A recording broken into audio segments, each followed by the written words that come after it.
뭐 이런 자리 여러 번 해봤지만 이렇게 행사 시간에 맞춰서 이렇게 꽉 채워주신 경우는 참 드문 것 같아요. 네.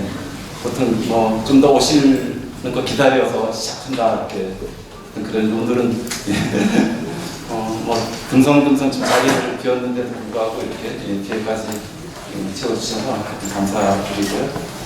그러면 지금으로부터 2020 배다리 도시학교 올해 주제는 인천 에코뮤지엄 로드 & 메모리입니다. 길과 기억이라는 주제로 준비를 했고요. 저는 스페이스 빔 대표이자 이 양조장을 지키고 관리를 맡고 있는 양조장 지기 민웅기라고 합니다. 반갑습니다. 간단히 이 배다리 도시학교에 대해서 좀 말씀을 드리면 2012년에 시작을 했고요.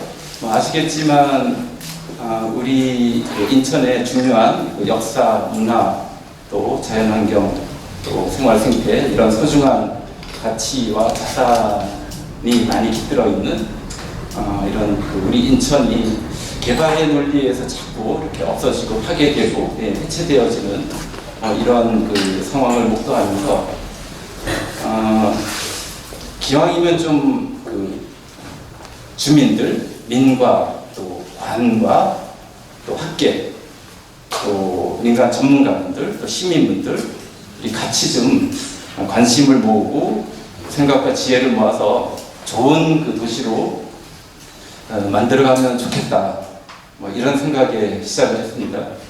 그래서 그동안 여러 강좌도 개최하고 또 현장 탐방도 해보고 또 여러 시민 차원에서 또 문화예술 활동하는 이런 분들, 전문가분들이 같이 또 모여서 우리의 도시를 좀 인간적이고 또 미래를 걱정하고 또 준비하고 또 대안을 좀 마련해보자라고 하는 그런 차원에서 여러 실험과 논의의 장도 좀 마련해왔고요. 그런 연장선상에서 여전히 인천이라는 이 도시, 특히 이 원도심을 보면 계속해서 또 좀 하여튼 저희가 바라지 않는 그런 모습으로 진행이 되고 있는 것을 목도를 했어요. 그 원인이 무엇일까를 살펴봤더니 소수 행정 관료와 전문가분들 그래도 뭔가 좀 남다른 역할을 하고 계시고 시민을 대신해서 그런 역할을 해주신다고 하는 분들인데 왜 자꾸 이렇게 우리 도시는 자꾸 망가질까 뭐 이런 좀 궁금증이 들었는데 보니까 일단 인천에 지속적으로 꾸준히 좀 어떤 터를 잡고 애정을 가지고 살고 있지 않은 분들이 좀 덜어 계시고 또 자꾸 뭐랄까 좀 돈의 논리가 개입이 돼서 좀 더 많은 이익을 내려고 하는 그런 욕심이 좀 과하다 보니까 그렇게 되는 것 같아요. 그래서 진짜 여기 애정을 갖고 있고 또 지속적으로 좀 끝까지 내 고향이다라고 생각하면서 살아간 분들이 그동안 또 각자가 좀 그러니까 각자가 좀 지녀온 경험과 지혜 이런 것들을 좀 모아가지고 이제는 시민이 좀 주체가 돼서 시민이 주도하는 그런 도시 정책 내지는 또 개발 내지는 뭐 재생 뭐 이런 사업을 좀 펼치는 게 좋지 않겠나 이런 생각에 아예 재작년부터 인천 에코뮤지엄이라고 하는 이런 이름을 내걸고 이 나름의 어떤 과정을 만들어 왔습니다. 그래서 2018년 재작년에는 인천 에코뮤지엄 플랜이라고 하는 그런 제목으로 월미도 잘 알고 계신 또 내항 월미도 그다음에 인천 역사 그다음에 동일방지 그리고 내항도 포함되어 있군요. 월미도, 내항, 인천역, 동일방지, 수문통 이 5개의 거점을 두고 이런 것들을 중심으로 해서 어떻게 좀 그 장소가 지닌 역사성, 또 자연적인 지리, 또 어떤 산업 의 어떤 역사, 또 그 안에 깃든 어떤 노동의 역사, 그 수많은 또 피난민들의 스토리, 뭐 이런 것들을 좀 잘 담아내고 기억하면서 이런 것들을 바탕으로 해서 그 해당 지역 주민들, 주체들이 좀 자발적으로 그런 역사성을 살리면서 미래의 어떤 그 인간적인 도시를 만들면 좋겠다. 뭐 이런 관점에서 했던 그 여러 분들이 함께해서 그런 그 보고서를 좀 만들었고요. 그 작년에는 인천 에코뮤지엄 그 리서치 앤 투어라고 하는 그런 제목으로 조금 더 좀 자세히 들여다보자. 예, 그 경인전철을 기준으로 해서 그 바닷가 쪽에 지역, 또 도시, 마을 쪽을 뭐 그 2008년, 18년도하고 좀 겹치긴 하는데 어쨌든 그쪽을 주된 범위로 해가지고 좀 세세하게 좀 들여다보는 그런 시간을 가졌어요. 그래서 그렇게 해서 그 책자도 만들고 또 지도도 만들어서 그렇게 해서 같이 좀 공유하자 이런 취지를 해서 작업을 좀 했고요. 그 결과물은 요 뒤쪽에 좀 일부 좀 이렇게 배치를 해놨는데 혹시나 관심 있으신 분은 이제 그 지도 포함해서 그 15,000원에 판매를 하고 있으니까 구입을 해주셔도 좋겠고요. 그리고 이제 올해는 그 연장선상에서 어떻게 보면 이게 가장 좋은 그 사례는 해당 지역 주민들이 또 그 행정과 또 지자체 행정과 또 전문가분들하고 같이 연계해서 하면 좋은데 행정과의 관계가 참 쉽지가 않아요. 뭐 여전히 이런 것과 같이 하기를 기대하는 게 참 무리다 싶을 정도로 오히려 뭐 계속해서 파괴되어지는 뭐 이런 일이 좀 많아져서 너무나 안타깝고 뭐 그런 한계 상황 속에서 그래도 뭔가 좀 한번 그 에코뮤지엄이라고 하는 그런 관점에서 뭐 작은 사례라도 한번 만들어 봤으면 좋겠다 그런 생각을 갖고 있던 차에 오늘 나와 계신 일꾼교회 김도진 목사님께서 저희들을 어쨌든 그런 그 뭐 현장 조사하고 뭐 리서치하고 그런 과정 속에서 목사님을 만나 뵀는데 목사님이 그 동일방직과 일꾼교회 오늘의 이제 뭐 주인공도 오늘 모셨지만 그 도시산업선교회를 잇는 1km도 좀 안 되죠. 한 700m 정도 되는데 그 길을 그 어느 여성 노동자 길로 만들어 보고 싶다라는 그 말씀을 좀 전해 듣고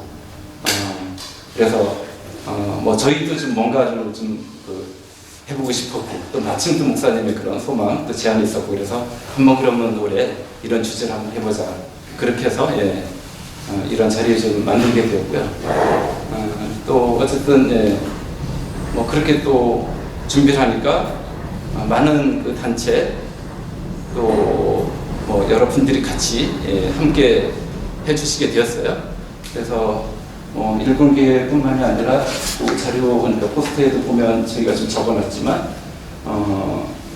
인천 민주화운동센터 또 기차필력 작은학교 또 그 청작집단 도르리 또 인천 나눔의 집 또 그 연극을 좀 하면 좋겠다 이 이야기를 방문 연극을 좀 하면 좋겠다 해서 그거를 또 제안을 해준 인터로컬 릴리브라고 하는 또 다른 그룹이고요. 또 연극을 또 맡아주실 황금영, 송김경아, 이현주 선생님 오늘도 자리에 함께 하고 계신데요. 그렇게 좀 함께하게 됐고 이거는 이제 10월 24일이 이제 메인 행사이긴 한데 이제 그때까지 이제 이렇게 좀 여러 과정을 좀 밟게 되고 여전히 열어두고 있습니다. 그래서 언제라도 그 과정 속에서 뭔가 또 함께 할 부분이 있다 그러면 말씀 주시면 같이 할 수 있는 그런 기회가 있으니까 좀 관심 가져 주시면 고맙겠고요.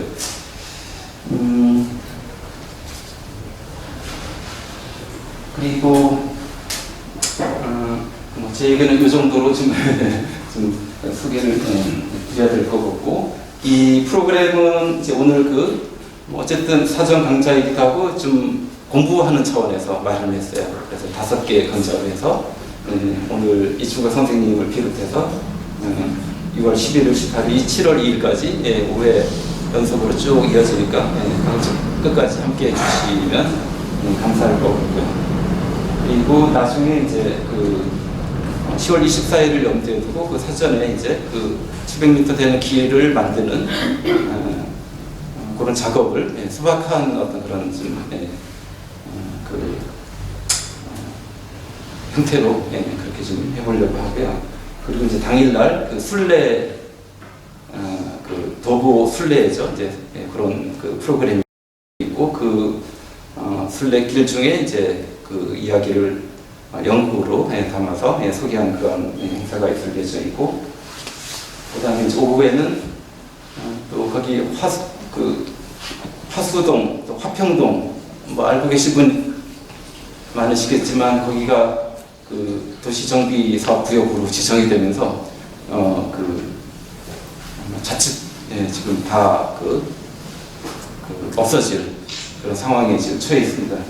어마어마한 그 면적인데 여러 뭐 조금의 어떤 변수가 있긴 하지만 상당히 하여튼 위기 상황이다 이렇게 저는 좀 보고 있고요. 혹여나 이런 그 저희들의 움직임이 이런 어떤 계획에 어떤 변화를 좀 가져올 수 있는 그런 계기가 된다 그러면 더더욱 좋겠다는 생각은 해봅니다. 하여튼 할 수 있는 데까지 하여튼 좀 같이 해봤으면 좋겠다는 그런 생각을 갖고 있고요. 그래서 어쨌든 그 점심 먹고 그 일대를 좀 잠깐 좀 둘러보고 또 여러 그 단체들 행사도 하니까 좀 같이 또 둘러보고 그 다음에 또 그 뭐 당시 그 현장에 계셨던 선생님들 포함해서 이런 부분에 또 문제의식을 갖고 있는 그런 분들 같이 모여서 이제 이야기 자리도 만들고 또 작은 음악회도 만들고 이런 식으로 해서 당일 행사는 이제 마감을 하려고 그렇게 계획하고 있습니다. 그리고 그 전날 23일 전날은 여기 2층에서 그 위로공단이라고 하는 그 다큐라고 할 수도 있고 다큐를 가미한 그런 독립영화가 있는데 그걸 같이 나눠보는 시간도 좀 준비를 했습니다. 그런 정도로 좀 소개를 드리고 그러면은 이번 행사의 가장 큰 타이틀인 어느 여성 노동자의 길을 이거를 좀 제안해 주신 우리 김도진 목사님 잠깐 모시고 말씀 좀 듣고 이충각 선생님께 부탁을 드리겠습니다. 쓰셔도 되고.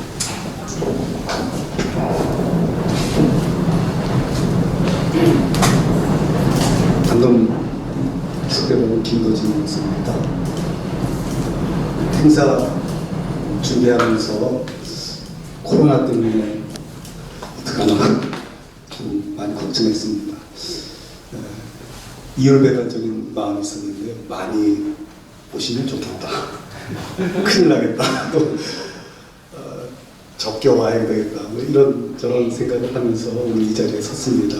어려운 발걸음 해주신 여러분께 먼저 감사드리고요. 저는 우리 인천 지역에서 우리 한국 현대사에서 잊어서는 아니 될 동일 방직 사건, 그것이 우리 지역에서 일어난 일이고 또 제가 섬기고 있는 그 교회 기독교 도시산업상기업 관련된 일이기 때문에 이거를 잘 어떻게 기억해야 되겠다 그런 생각을 늘 가지고 있었습니다. 또 그와 관련해서 우리 이충각 선배님도 계시지만 동일방직 여성 노동자들과 또 거기에 관심 있는 분들이 동일방직 그 일대 일부 노동기념관 이런 건물을 좀 기념관을 세우고 싶은 그런 움직임도 있었고, 또 저희 쪽에서도 그 인천도시산업상기업 기념관 사업을 하려고 이렇게 준비하고 있었습니다. 그런데 동일방지 거기에 노동 기념관을 세우는 일이 여러 가지 사유재산이기 때문에 일이 좀 이렇게 답보 상태이고 진전이 안 됐습니다. 그리고 저희들 쪽에서도 지역이 재개발이 된다고 그래가지고 10년 전부터 준비를 했었는데 자꾸 이렇게 유보하고 있다가 이러다가 안 되겠다 싶어서 뭔가 좀 해야 되겠다 그런 생각을 하면서 이렇게 보면은 뭐 유형 문화재도 있지만 무형 문화재도 있지 않습니까? 그래서 보이지 않는 거 소프트웨어 부분에 좀 뭔가 일을 시작해야 되겠다 생각하면서 어느 여성 노동자의 길을 제가 제안하게 됐습니다. 그래서 동일방직에서 저희 그 기관 도시산업성이라는 그 길을 그 동일방직 사건 때 이제 여성 노동자들이 말씀해 주시겠지만 이렇게 피신해 왔습니다. 그래서 그 길을 좀 기념하면서 어느 여성 노동자의 길을 이렇게 하면서 생각하면서 이제 이 일을 제안하면서 준비해 왔습니다. 어느 여성 노동자의 길이라고 이름 지은 것 이유 중 하나는 동일방직 여성 노동자들뿐만 아니라 모든 여성 노동자들. 동일방직 예전에 그 일본에서 방직 공장이 전금 찾아서 한국으로 온 거거든요. 또 그런 거 보면 지금 동일방직이 베트남이나 이런 쪽으로 또 전금 찾아서 공장을 이전한 것을 보면 동일방직 사건이 1970년대 사건뿐만 아니라 지금까지 진행되는 현재 진행형의 사건이다 이렇게 생각을 하면서 어느 여성 노동자를 everybody 모든 노동자 이제 이런 생각을 가지면서 제안을 하게 됐습니다. 저는 개인적으로 노동을 추동하는 힘이 가족이라고 생각을 합니다. 가족에 대한 책임 또 가족을 위해서 희생하면서 일하는 거죠. 그래서 동일방직 그 여성 노동자들도 어떻게 보면 당시에 남동생들 혹은 오빠들이 학업을 하고 그런 거를 위해서 희생하면서 노동 현장으로 들어간 분들이 너무나 많고 그것들이 다 우리 누이들의 이야기이기 때문에 그런 거를 보면 가족애가 어떤 노동을 추동하는 힘이다라고 저는 그렇게 생각을 합니다. 그리고 그 가족애를 좀 확대시키면 인간의 혁도가 된다고 생각을 하고요. 그리고 그 가족의 인간의 확대되는 거기다 사회성을 부여하면 인권도 거기가 된다고 저는 그렇게 생각을 합니다. 그래서 동일방직 사건이 거기에는 가족에도 있고 또 인간에도 있고 또 인권에 대한 많은 가치들이 포함이 되어 있다라고 생각을 하고 그런 가치들을 이렇게 기념하고 그런 가치들을 같이 공유하며 나눌 수 있는 그런 길로서 어느 여성 노동자의 길 이거를 동부에 반드시 만들어야 되겠다. 그리고 정부 쪽에서 또 행정 쪽에서 관심 없으면 민간 쪽에서 움직이면 되겠다 생각해서 이렇게 이런 시도들을 하게 됐고 또 이런 그 제안을 받아준 우리 스페이스빔에 참 감사를 드립니다. 오늘 그 현장이 아주 중심에 있었던 분 제가 소개하겠습니다. 우리 이청각 선생님 동일방직 3대 직장이시고요. 청소년직 대표이시기도 하고요. 또 참고로 말씀드리면 제가 소개했습니다. 우리 이청각 선생님 박수로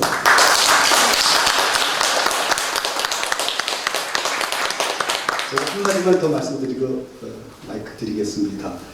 동일방직 노조가 그 세계 최초 여성 지도부라고 그렇게 얘기합니다. 맞는 거죠? 세계 최초라고 그러더라고요. 세계까지는 모르고. 조한수 목사님이 세계 최초랍니다. 세계 최초의 여성 노조 지도부. 그래서 세계 최초랍니다.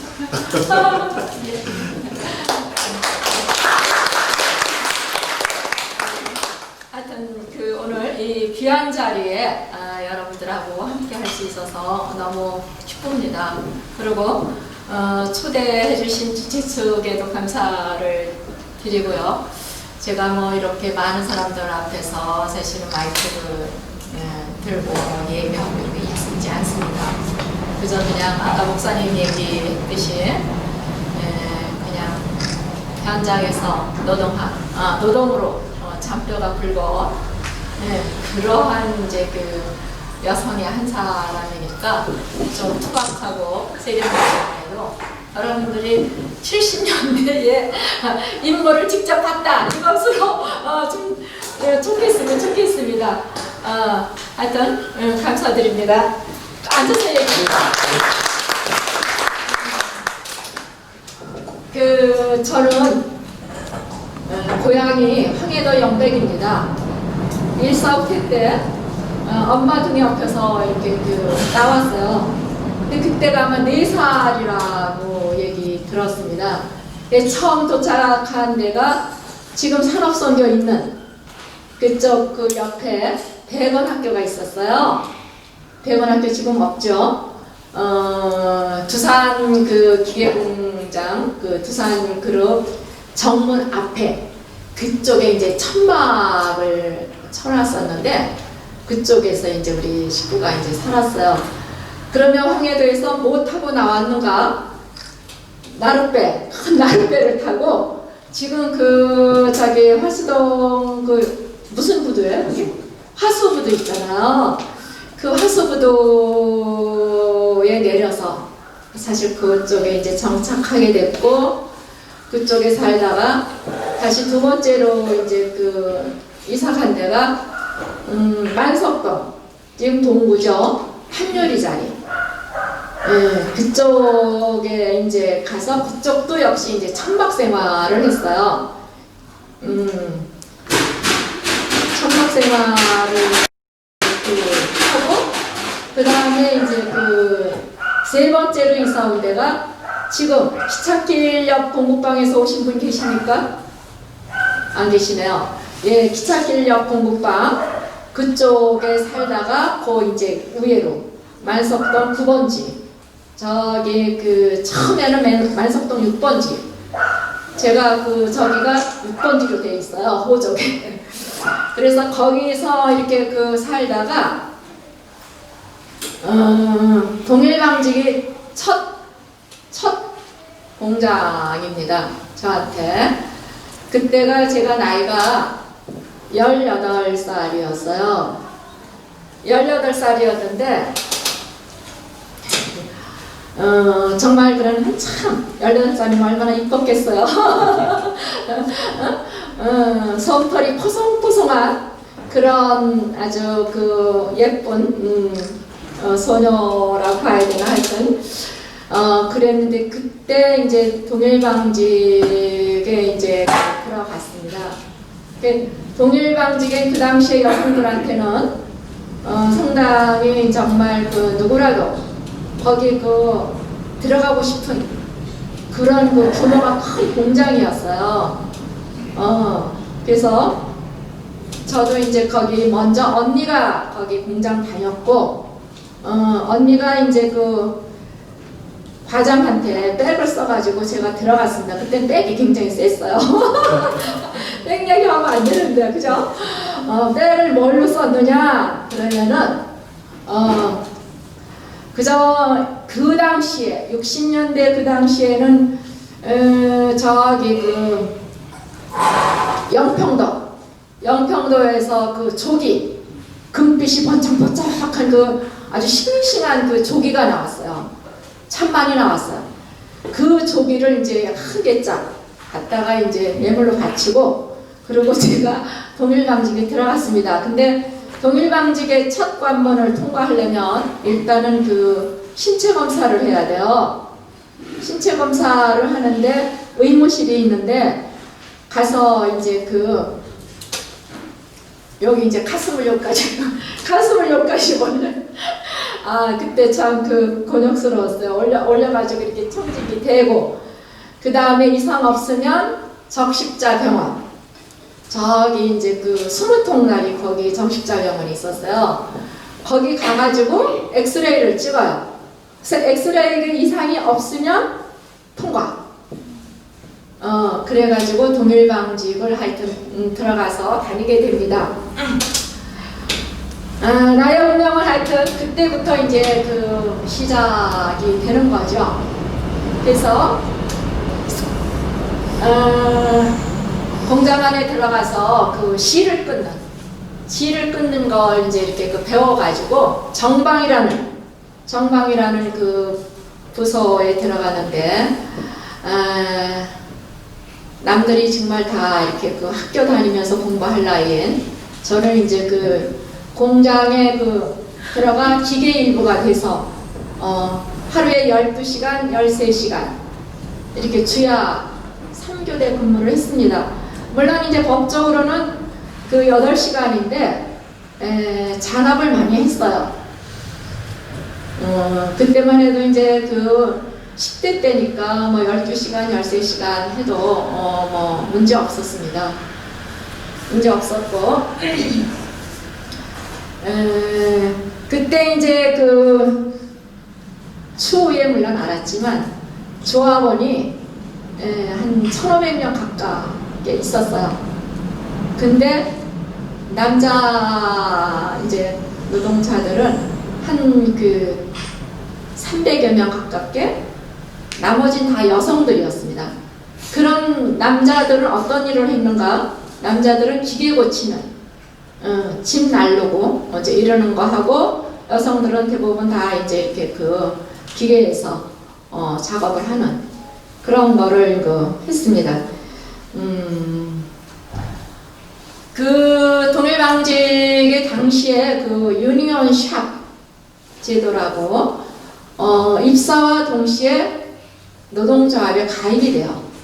자동적으로. 그래서 저도 원하든 원하지 않든 노동조합에 가입을 하게 됩니다. 그러나 처음에는 노동조합이 뭔지도 있는지조차도 이제 사실 몰랐어요. 나중에 이제 알게 된 거죠. 그리고 이제 근로조건, 근로조건 이거는 뭐 하여튼 자세하게 이렇게 여러분들이 잘 모르시죠? 그래서 제가 이걸 얘기를 해야 됩니다. 근로조건은 한 달 내내 휴일이 없었어요. 노는 날이 없었다는 거예요. 그럼 어떻게 지내는가? 그럼 3교대니까 밤일 야간 끝나고 나오는 날, 그날이 노는 날이에요. 그 다음에 일요일날 자고 저녁에 자고 월요일날 새벽 6시 또 일을 들어가야 돼요. 그러니까 놀지 않잖아요. 그렇게 했고 식사 시간이 따로 저희는 없었습니다. 몇 군데 부서에는 기계를 셔놓고 이렇게 그 식사하는 데가 있었지만 아주 드물었어요. 대부분 다 먹고 들어갔어요. 그러면은 그 3교대 새벽 6시에 그 교대를 해야 되는데 집에서 한 5시에 나와야 돼요. 그럼 그때 시계가 있었냐? 시계 없었어. 그럼 어떡해요? 그때 그것도 나중에 알았지만 스피커를 하나씩 다 달아줬어요. 동네에.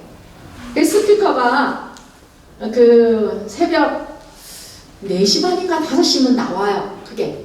그럼 빨리 일어나서 닦고 그러고서 이제 그 가는 건데, 우리 집에서 동일방직까지 도보로 10분이면 충분해요. 그냥 작업복 바람에, 여름엔 작업복 바람에 다녔고 겨울에는 작업복 속에다가 그냥 두꺼운 거 하나 걸치고 그걸로 다녔습니다. 그리고 또 하나는 소금공장에 목욕시설이 전혀 없었어요. 그 당시에는 물도 굉장히 귀했거든요. 그 만석동 그 동네에 가보면 지금은 우물이 없어졌던데, 우물 하나에 동네 한 동네가 다 먹어야 됐어요.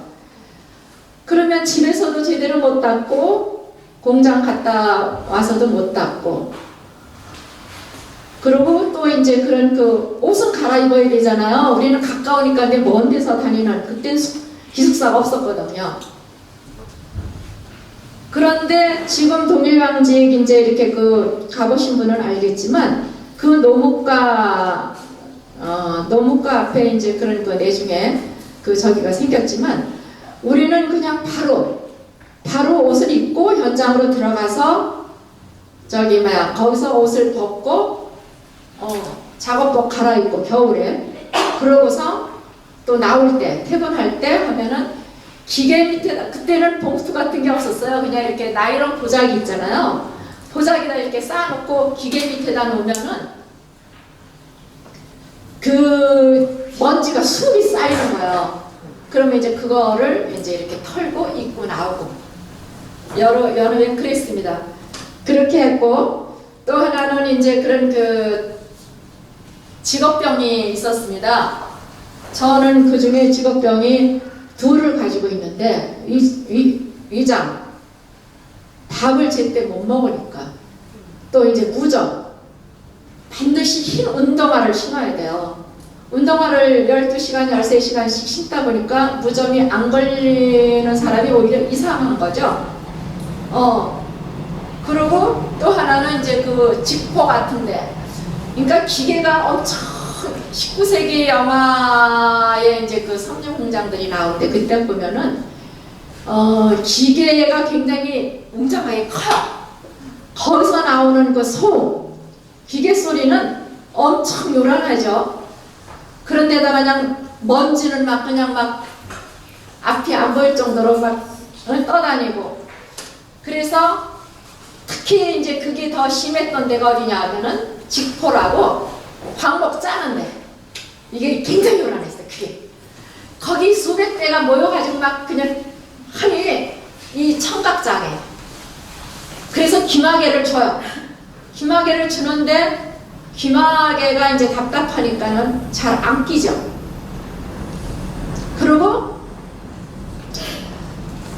그 온도가 어느 정도 돼야 실이 끊어지지 않고 여기 나오는데, 그러려면은 겨울에도 하복을 입고 일을 할 정도예요. 그러면 여름에는 오죽하겠어요? 여름엔 말도 못해요. 근데 특히 직포는 그 풀을 매겨가지고 이걸 짜야 되니까 그 쉰내가 나는 데다가 그냥 땀내 나는 데다가 막 덥긴 하지. 그러니까 거기는 여름 되면은 이게 이제 그 땀때가 몰려가지고 막 이렇게 그 나중에는 꽈리같이 부풀잖아. 이렇게 한쪽으로 이렇게 몰려가지고, 그러면 이렇게 그 병원에 가서 째고 저기 하고 그랬어요. 저는 막 그렇게까지는 이제 안 했습니다. 그리고 그 처음에 들어가니까 아까 목사님 얘기하셨지만 그 일본 놈들이 들어가고 우리가 이제 받은 거잖아요. 다 일본 말이에요. 도대체가 이게 기계 소리에 말소리도 안 들리는 데다가 일본 말로 하니까 더더군다나 이게 도대체 한국에 왔는지 일본에 왔는지 모르겠어요. 예를 든다면 반장을 갖다가 미마리, 바닥 쓰는 이걸 갖다 육가, 뭐 이제 이러더라고요. 그러니까 우리도 어렸을 때 모르고 바켓스를 그냥 바켓스 있잖아요. 물통을 그렇듯이. 그러면 그 기계 소리는 요란하고 먼지는 휘날리고 말은 도대체 통하지 않고, 그럼 어떻게 소통을 하면서 반장의 지시를 받고 그랬는가? 반장은 이제 그 빨간 줄에다가 호루라기를 달아요. 그 다음에 조장은 파란 호루라기를 달고. 그래서 이제 실이 많이 끊어졌어. 그러면 호루라기를 확 불면 아, 나 부르는구나 하고 이렇게 쳐다봐요. 그러면 이게 막 인상을 팍 이제 쓰면은 아, 이게 실이 많이 끊어져서 야단 맞는 거예요. 하여튼 그렇게 이제 그 의사소통을 하면서 선발 올려가면서 이제 그렇게 그 배웠습니다. 그리고 얼마 한 2, 3년 후에는 그 말을 바꾸더라고요. 이 마리를 반장, 뭐 우리 말로다가 이제 이렇게 또 차츰차츰 바꿔가더라고요.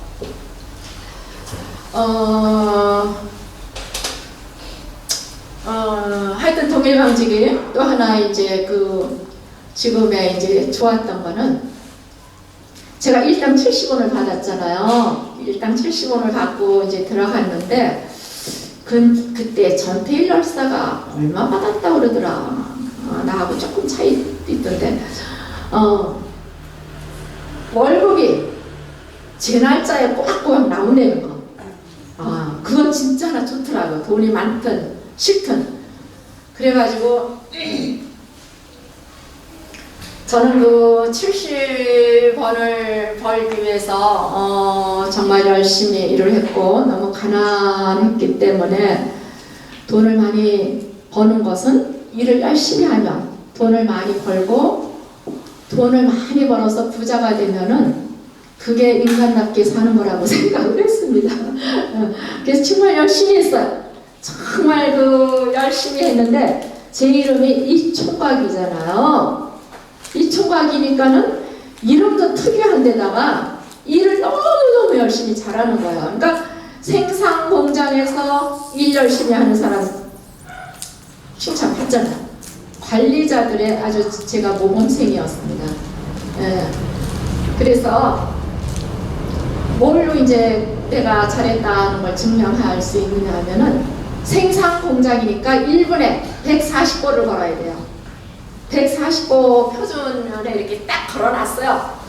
근데 저는 150, 160 얼마나 빨랐겠어요.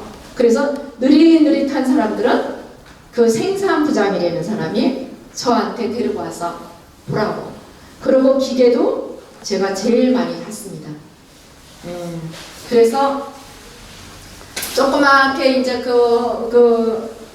뭐 냄비, 속옷, 나중엔 돈 조금씩 주는 거 이런 거는 이 총각이가 이제 독차지했었어요. 그래서 그거를 또 이제 더 딴 사람한테 뺏기지 않으려고 얼마나 정말 그냥 몸이 으스러지도록 일을 했는지 모릅니다. 그런 모범생이었는데 모범생으로 일을 하다가 제가 소모임을 하게 돼요. 이미 안에 들어가니까 카톨릭 노동 청년회 언니들이 있더라고요.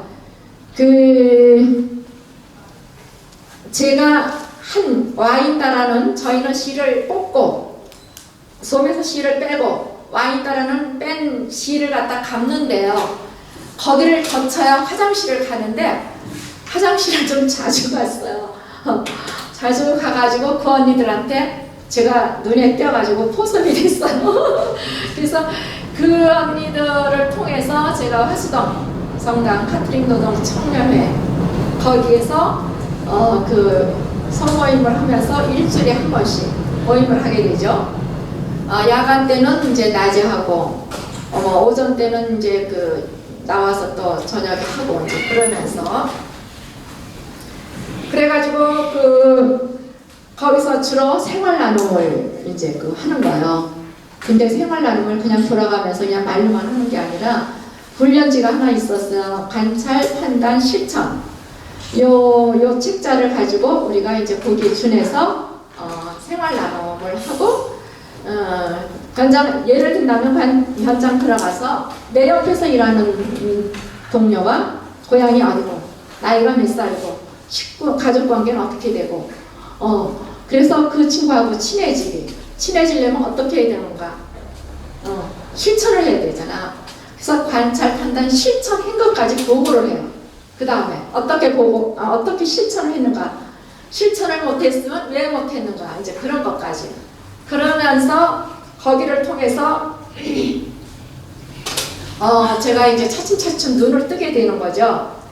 근데 그 당시 1500년 그때 추후에 알았지만 1500년 가까운 그러한 현장 내에 소음을 털어서 씨를 빼서 직조를 짜고 그러기까지 공정 과정이 23개 부서를 거쳐야 돼요. 23개 부처를 거쳐야 되는데 23개 부서 중에서 카톨릭 노동 청년의 언니들이 반 이상은 차지한 것 같아요. 반 이상을 뭘로 차지했냐?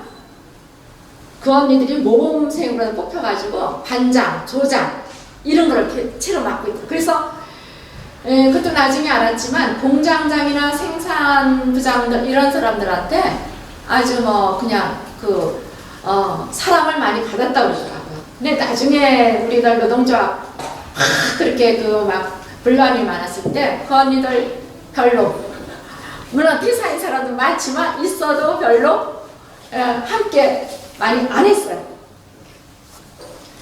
그래서 그때 제가 양성 때 조하스 목사님이 언제 오시나요 여기?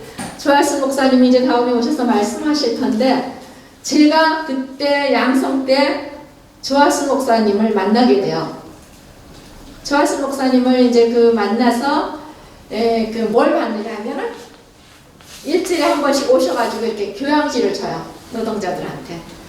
근데 그때 목사님의 나이가 보니까 30대 후반이고 제가 이제 그 밑이죠. 그러다가 이제 목사님이 2년 후에 들어오게 돼요. 들어와서 몇 군데 부서를 옮기시면서 일을 하셨다고 그러더라고요. 그래서 산업선교 회원들이 처음으로 소임을 만들게 된 계기가 그렇게 된 거죠. 그래서 저는 그 카톨릭 노동 청년회를 통해서 전태일 열사의 죽음도 이제 이렇게 그 알게 되고, 그리고 이제 그런 그 노동조합을 알게 됩니다. 제가 그 돈 봉투에 노동조합비가 이렇게 꼬박꼬박 뛰어나오는 게 있어요. 근데 그냥 관심도 없어요. 당연히가 뛰어나오나 보다. 그렇게 되고 이제 대충 봤는데, 그러고 나서 노동조합을 알면서 이런 데가 있어? 그래서 노동조합을 이렇게 그 찾아가봐요. 그 대충 얘기를 이제 그 듣고 관심을 이제 갖는데, 제가 일도 열심히 했지만 아니 일주일 내내 그 야간하고 빨리 나가야 되는데 야간 끝나는 아침에 1시간 이상씩 그 주임이 모여놓고 이주알 잔소리를 하는 거예요. 너무 그냥 지칠 대로 지쳤는데. 그러면 이제 제가 거기서도 아마 좀 바른 말을 좀 했나 봐요. 바른 말을 하고 그랬는데, 그러던 중에 하여튼 그 72년도가 이제 그 되면서 대의원 선출이 있어요. 대의원 선출은 1년에 한 번씩 하고, 대의원이 선출돼 가지고 이제 지부장을 선출하는데 지부장 임기는 3년이고. 그래서 그때 이제 산업선교 회원들하고 GOS의 회원들하고 같이 이제 그런 그 회합은 각자 하지만 또 노동조합에 관한 그런 그 교육이랑 뭐 강의 같은 거는 이제 주로 산업선교에서 많이 해서 우리가 가서 이제 듣고 이제 그랬습니다. 그래서 그 여성 지부장이 됐는데, 거기에 이제 제가 대의원으로 나와가지고 물론 뭐 이제 그 선출이 됐죠. 그리고 이제 집행부에도 들어갑니다. 집행부에도 이제 들어가는데 하여튼 어영노조를 몰아내고 여성 집행부의 깃발을 올리게 된 중요 인물들은 주로 산성, GOS 회원들이 중심이 되면서 이제 그런 노동자 최초의 집행부가 이제 만들어지죠. 그래서 1대에 이제 주길자시고 2대에 산선 출신인 이영숙 씨, 3대 카톨릭 노동 청년회 출신 이총각이. 주길자 씨가 그러면 산선도 카톨릭 청년회 회원도 아니었습니다. 근데 왜 주길자 씨를 지부장으로 세웠는가? 그러면은 어영 노조에 유일하게 여성부가 하나 있었어요. 주길자 씨가 여성부를 오래 해왔어요. 그러니까 생소하게 우리가 이제 우리는 그냥 이렇게 교육을 통해서 알게 됐고, 뭐 동의, 게이, 재게이 뭐 이런 것도 다 교육을 받았잖아요. 근데 전혀 안에 돌아가는 상황을 보니까 주길자 씨가 이제 하여튼 지부장을 해놓고 다수결 원칙에 의해서 모든 것들이 결정이 되니 우리가 다수를 차지했고 그 사람은 회원이 아니니까 그렇게 하자. 그래서 이제 주길자 씨가 됩니다. 근데 주길자 씨가 참 그런 운때가 좋은 거는 그때가 굉장히 이런 게 그 섬유 쪽에 호황이었대요. 세계적으로. 그런데 여기서 이제 그 또 재미난 얘기는 우리가 한 번도 이게 총회 같은 걸 안 해보고 처음이잖아요. 처음 이제 그런 주길자씨가 이제 선출이 돼가지고 43명 중에 우리가 과반 이상을 차지했어요. 그래서 이제 저기 지부장이 이제 됐으니까 사회를 봐야 되잖아요. 사회를 보는데 이 반대파들 또 그 사측의 그 관리자들 또 이게 한국 최초의 여성 집행부가 탄생됐다니까 얼마나 많은 기관에서 왔겠어요. 그 눈들이 다 사회자한테 쏠리는 거야. 여러분들이 나한테 쏠리듯이 다 쏠리는 거야.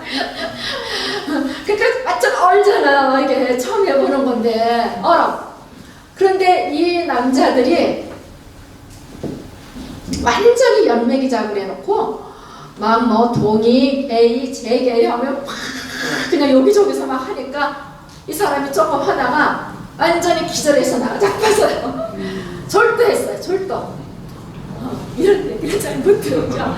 졸도를 해가지고 병원에다가 이제 그 의무실에 가서 이제 입원을 시키고 그 다음에 총무를 뽑힌 그 친구가 일에 이제 그 직장했던 이영숙이가 사회를 보고 이제 마칩니다. 사회를 잘 보고 이제 낮춰요.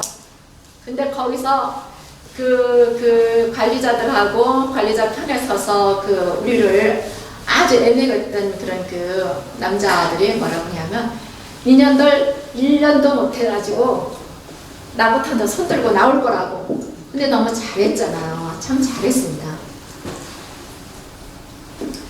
정말 그 똘똘 뭉치는 게 무서울 것도 없고 못할 것도 없고 정말 그래서 여성 집행부가 참 그 활성화되고 이러면서 그런 그 민주적인 그 운영으로 권위 향상을 많이 이제 이렇게 그 해냈죠. 그 중에서 제일 이제 그 큰 성과를 이뤄낸 거는 임금 인상이죠. 뭐 노동자들한테는 임금 인상, 남녀 임금 인상 차별이 굉장히 심했어요. 그 격차를 굉장히 좁혀나는 거예요. 그리고 샤워장, 아니 그 전에 월차, 생리휴가, 이거 월차는 이제 그런 그 한 달에 한 번씩 놀게 돼 있잖아요. 놀지 못하고 그냥 돈으로 나왔어요. 생리휴가는 없었어요. 이거 다 따냈고, 그 다음에 이제 그 탈의실, 샤워장, 기숙사가 아마 주길자씨 있을 때 만들진 않고 제가 총무 이영숙이 지부장 할 때 이렇게 한 것 같으죠. 그래서 만 3년 동안에 우리가 엄청 많이 그런 그 노동자들을 위한 성과를 많이 따냈죠. 그게 어디 쉽게 이제 예를 든다면 남자들 집권이 26년 동안 해왔습니다. 26년 동안 그 못다한 그런 조건들을 우리가 3년에 그렇게 3, 4년에 걸쳐서 그렇게 많이 했죠. 그러다 보니까는 이대도 두 번째도 그걸 얘기를 해요. 재밌는 얘기. 주길자 씨가 남보원 씨하고 결혼했잖아요. 그 당시에 그 남보원 씨가 그 약장사 하면서 쇼 하잖아요. 그 가수들 데리고 다니면서. 근데 그 지금도 동일방직 안에 그 체육관 시설이 크게 있습니다. 그 노동자들을 위해서 체육관을 세우는 게 아니라 그 상무라는 사람이 스포츠 계통으로 굉장히 관심이 많은 사람이래요. 그래서 이제 그 축구 아닌 이거 뭐죠? 농구? 배구죠. 배구 선수, 국제 선수들을 이제 몇 명 키웠어요. 그러다가 이 사람이 국회의원 나간다고 사표를 내고 나갔어요. 그러니까 그게 벼 있잖아요. 운동선수들 다 내보내고. 그러니까 이제 그거를 약장수들이 와서 이제 약을 팔라고. 근데 조합원들을 모으는 거는 지부장 결정이 있어야 되고, 장소는 하여튼 그 저희 관리자들이 해주지만, 그 교섭을 하다가 남보원이하고 주길자 씨하고 이제 짝짝꿍이 맞아가지고 결혼을 하게 됐어요. 재밌죠?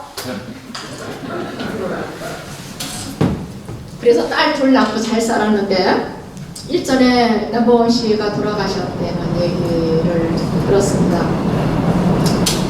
그리고 이제 그 2대째 이제 이영숙이가 이제 파토를 받습니다. 제가 그때 총무를 맡고. 근데 그때에 우리가 뭐 정말 그런 그 성과도 많이 냈고, 등등등등 조합원들의 어떤 그런 그 단결력도 더욱더 이제 강화되고, 우리가 교육을 본격적으로 시켰거든요. 뭐 그 집장하고 저하고 그 2시 퇴근반들 교육을 이렇게 시켰습니다. 그 노동조합 사무실에서 한 40-50명 이렇게 꽉 차게 해가지고 그렇게 이제 그 하고 지부장을 매일같이 현장을 매일같이 돌았어요.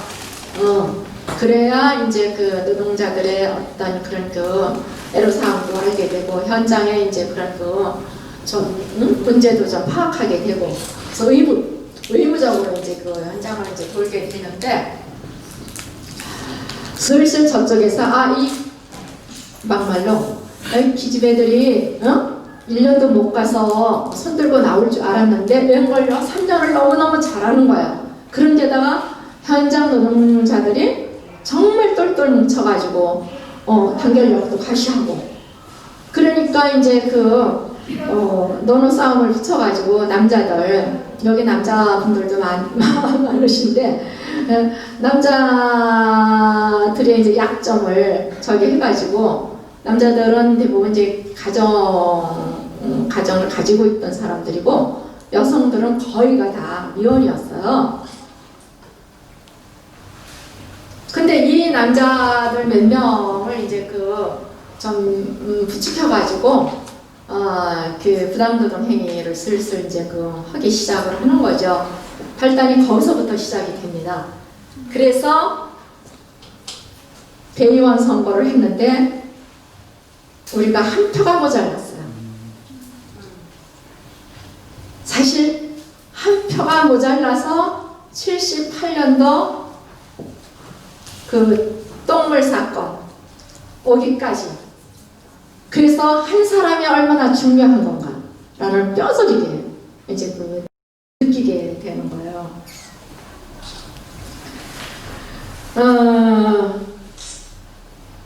그래서 어떻게 이제 그런 상직 대의원들을 골탕을 먹이냐면, 현장의 반장까지 조합원이에요. 주임 계장은 조합원이 아니에요. 근데 반장도 어쩔 수 없이 관리자들하고 가깝게 지내는 사람이잖아요. 반장, 조장, 그런 주임, 뭐 이런 사람들하고 하나가 돼서 계속 노동조합의 간부들을 부서 이동하고, 그 다음에 이제 밤에 조는 게 정상이잖아요. 그죠? 존다고 심할서 써야 되고, 또 화장실에 안 가요? 12시간씩 일을 하는데 화장실 가야 되잖아요. 화장실 가면은 유독 시계를 보고 있다가 이제 또 그걸 터치하고 심할서 받고, 또 출근을 하는 데 있어서 그때는 자취생들이 참 많았어요. 숙사가 없으니까 5분만 늦어도 심할서, 나중에는 물론 뭐 5분 늦어도 들여보내지 않았습니다. 그러면 한 번 결혼하면은 그날 일당, 주유, 연차, 월차, 생리 다 들어가잖아. 4, 5일이 빠지는 거야. 그러면은 노동자들이 4, 5일씩 빠지면 얼마나 큰 손해예요. 그렇게 이제 그런 그 협박을 해가지고 노동조합하고 이제 단절을 시키는데, 물론 그렇게 해가지고 약해지는 사람들도 있지만, 워낙 이제 그 산선하고 그 카톨릭 노동 청년들이 안에서 정말 열심히 그 관리를 해가지고 그렇게 많이 적이 되지 않았는데, 제가 몇 시까지 해야 되죠? 몇 시까지 해야 되죠? 대략. 중요한 건 아닌데. 아까 목소 두 분들이 한 30분 이상 얘기했어. 제가 지금 한 30분밖에 안 해서 그죠? 그러니까 좀 더 해야죠. 네, 하시는 말씀 다 하세요. 네. 맞는 얘기죠? 네. 많이 하셔도 돼요. 아니 그때 조합은 간부들은 전임이었습니까? 아, 노동조합의 전임은 두 사람이었어요. 지부장하고 총무. 근데 사실 뭐 지부장 총무가 언제 행정 같은 거 볼 줄 알아요? 모르잖아요. 그러니까 그래도 좀 서류를 볼 줄 알고 할 수 있는 뭐라 그러지 지금 말하면은 그 사무원 한 사람은 우리가 쓰는 거예요. 노동조합에서 그 사람까지 아니에요. 두 사람만 이제 상관을 했어요. 어쨌든 그러면서 그때서부터 부당노동 행위가 시작되고 현장은 현장대로 그렇게 막 너무 이제 그 힘들어하고 그래가지고 본격적으로 이제 그렇게 저기 하면서 그 76년도 7월 26, 3일 동안을 나체 시위를 하게 됩니다. 나체 시위를 왜 하게 되냐 하면은 우리들한테 아무리 꼬투리를 잡을래도 뭐 잡을 게 없으니까 뭐 엉뚱하게 이제 그런 주길 자씨가 했던 3년 동안에 그 회계장부를 다 몰수해가요. 어디에서? 동부경찰서에서. 그럼 뭘로 해느냐? 우리가 이제 부당노동이가 또 이제 심하니까 준법투쟁을 하게 됩니다. 정시에 들어가고 정시에 나오고 일절 전화 연장 시간 안 하고 그걸 이제 써 붙였는데 써 붙인 날 바로 동부경찰서에서 나와서 총무하고 지부장하고 이제 그 연행해 가요. 다 가지고. 그러니까 이건 부당행위다. 그래가지고 조합원들이 이제 그런 농성을 하면서 경찰들이 얼마나 무서웠겠어요. 군복을 입었어요. 근데 군복을 입고 군화를 신고 그리고 척척 이제 몽둥이 가지고 이제 잡으러 오니까 노동조합으로 다 몰려왔어요. 노동조합이 글쎄 한 6, 70명 그렇게 보이면 꽉 찰 것 같은데 거기에 몰리다 보니까 너무너무 7월달이면 얼마나 더워요? 그러니까 정말 숨통이 막혀서 나중에 얘기 들었더니 숨통이 막혀서 옷을 벗지 않고는 못 베길 정도고 또 하나는 잡혀가지 않기 위해서 옷을 벗었다고 하더라고요. 여자들이 옷을 벗으면 남자들이 손을 못 댄다.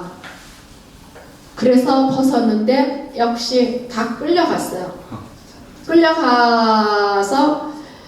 끌려가는 중에 이제 거기서 끌려가지 않기 위해서 막 몸부림치면서 그 경찰차 바퀴 밑으로 들어가고 그 사람들하고 막 그냥 대응해 싸우다가 이순옥이라고 이름도 잃어버리지 않는데 이순옥이는 정신찬란증을 일으켰고 이돈이는 이 몸 이렇게 뒤틀리는 그걸 겪게 돼서 서울 여의도 병원으로 이제 입원을 시켜요. 근데 그것도 압력이 들어가 가지고 거기서 내보내요. 별 이상 없다. 그래서 이 순옥이는 정신병원에 가서 한 3개월 치료받고, 이 돈이라는 친구는 노동조합에다 이제 그 침대 하나 마련해가지고 거기서 우리가 간호를 한 달 동안을 하게 됩니다. 그렇게 해서 다행히 그 친구들이 이제 나아졌죠. 그리고 이제 그 엄마 부모들도 정말 띠를 두르고 그 자식들이 3일 동안 집에 들어오지 않고 투쟁만 되니까 어느 부모가 안 나올 수가 없잖아요. 그러니까 나와서 바깥에서 막 그냥 그 같이 농성하고 띠두르고 그 엄마들 중에도 또 이런 사람 있잖아요. 그래서 엄마들이 이제 빵 사가지고 우유 사가지고 막 그 정문 안으로 이렇게 들어보내니까 그거를 도로 다 회수해 갔고요. 먹이지 않고.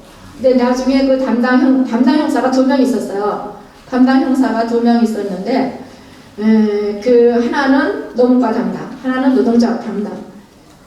그 2명이 형사이기 전에 그때 그 노무과하고 그 저기 노동조합 사무실하고 한 50m 거리 요 정도의 사이에 있어요. 거기 잔디밭에 이렇게 막 그냥 뭐 3일 동안 못 먹었고 날은 없고 그러니까 그냥 그 팬티 바람에 다 벗진 않고 팬티 바람에 있어요. 나딘 거니까 정말 못 보겠더라는 거죠. 그래서 그때 참 마음이 아팠다. 이제 이런 얘기를 들었습니다. 그래서 그렇게 하고 저희가 풀려났어요. 그 시간. 저희가 풀려나가지고 다시 노동조합을 이제 그런 정말 우리가 다시 사수를 했는데 그러고서 그 대의원 대회를 못했잖아요. 그러니까 대의원 대회를 하기 위한 이제 준비를 해가지고 하여튼 그 와중에 이영숙 지부장이 압력이 엄청 심해서 여러분들 상상 안 될 거야. 겪어보지 않고. 그때가 어느 시절이에요? 박통 시절이에요. 우리는 박통이 그렇게 무서운 인간인 줄 몰랐어요. 나중에 알았지. 아마 그렇게 무서운 줄 알았으면 나도 쫄아서 못 듣지 않았겠나. 우리가 뭐 잘못한 게 있어? 우리가 제대로 일하고 제대로 인간 대우 바뀌었다는 것 뿐인데 뭐 잘못한 게 있는데 목사님이 설마 사람 죽이겠어?